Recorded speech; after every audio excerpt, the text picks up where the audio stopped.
يا جماعة، تخيل فريق بحجم برشلونة داخل مباراة الجولة 37 والناس كلها تقول أكيد فليك بيرمي كل أوراقه، وفجأة يطلع سيناريو يخليك تقول لحظة، وش قاعد يصير؟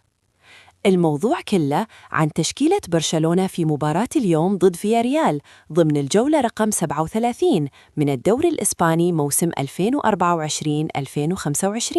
على ملعب لويس كومبانيس مونتجويك.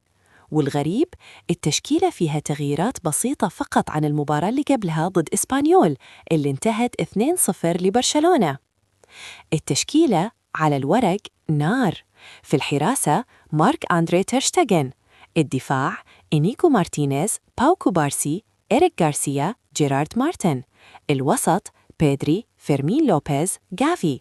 الهجوم لامين يامال، رافينيا دياز، روبرت ليفاندوفسكي. ليش هالمباراة تحسها فيلم أكشن؟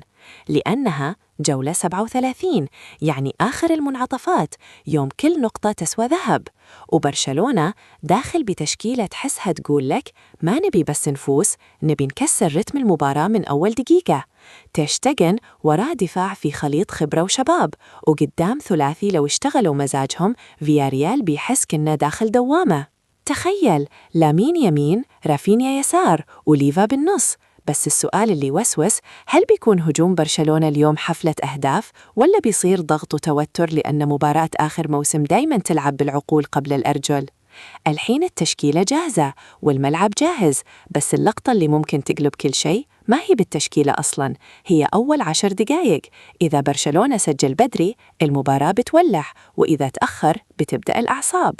تبون بكرة نغطي مين كان نجم المباراة الحقيقي وليش فليك ممكن يفاجئنا بقرار ما كان بالحسبان؟ قولوا لي وتابعوا عشان ما يفوتكم خبر الغد.